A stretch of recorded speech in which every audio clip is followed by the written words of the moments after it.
சர்வதேச அரங்கில் இந்தியாவின் குரலை ஓங்கி ஒலிக்கச் செய்வதிலும் நாட்டின் நலன் சார்ந்த விவகாரங்களில் துணிச்சலான முடிவுகளை எடுப்பதிலும் பிரதமர் நரேந்திர மோடியின் ராஜதந்திரம் எவ்வளவு வலிமையானது என்பது G7 மாநாட்டின் போது அமெரிக்க அதிபர் டொனால்ட் ட்ரம்புடன் அவர் நடத்திய சந்திப்பின் மூலம் மீண்டும் ஒருமுறை நிரூபணமாகியுள்ளது. உலகமே உற்று நோக்கும் ஒரு தலைவராக பிரதமர் மோடி விஸ்வரூபம் எடுத்துள்ள நிலையில் மத்திய கிழக்கு பிராந்திய மோதல்களுக்கு இடையே இந்திய வணிக கப்பல் ஊழியர்களின் பாதுகாப்பை உறுதி செய்ய வேண்டும் என அதிபர் டிரம்பிடம் அவர் மிகவும் அழுத்தமாக பதிவு செய்துள்ளார். ஆனால் நாட்டின் மிக முக்கியமான வெளியுறவு கொள்கையும் சர்வதேச அளவில் இந்தியா அடைந்து வரும் நற்பெயரையும் உள்நாட்டு அரசியலுக்காக கொச்சைப்படுத்துவதையே வழக்கமாக கொண்ட எதிர்க்கட்சி தலைவர் ராகுல் காந்தி இந்த விவகாரத்திலும் பிரதமர் மோடி மௌனம் காப்பதாக கூறி மலிவான அரசியல் விமர்சனங்களை முன்வைத்தார். இந்தியாவின் இறையாண்மையையும் மாண்பையும் சர்வதேச மேடைகளில் குறைத்து மதிப்பிடுவதையே ராகுல் காந்தி தன் முழுநேர பணியாக கொண்டுள்ளார் என்பதை அவருடைய இந்த அவசரமான குற்றச்சாட்டு வெளிப்படுத்தியுள்ளது.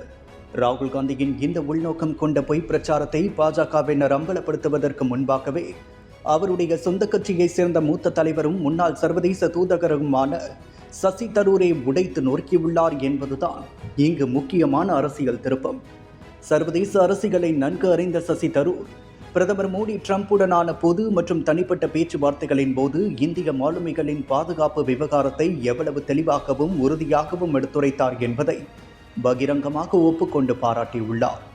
வணிக கப்பல்களில் பணிபுரியும் சிவிலியன் மாலுமிகள் போர்க்கால இலக்குகளாக மாற்றப்படக்கூடாது என்ற இந்தியாவின் நியாயமான நிலைப்பாட்டை மோடி மிகச்சரியாக கொண்டு சேர்த்துள்ளார் என்று சசி தரூர் சான்றளித்திருப்பது காங்கிரஸ் கட்சியின் கண்மூடித்தனமான எதிர்ப்பரசிகளுக்கு விழுந்த பலத்த அடியாகும்.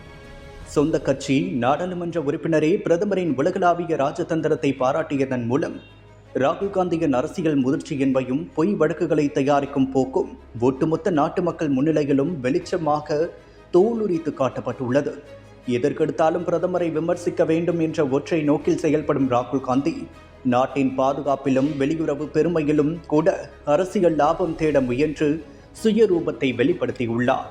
நரேந்திர மோடிக்கு தேசத்தின் நலனே முதன்மையானது என்பதும் அதற்கு பின்னால் தான் மற்ற அனைத்தும் என்பதும் உலக நாடுகளுக்கு நன்றாகவே தெரியும்.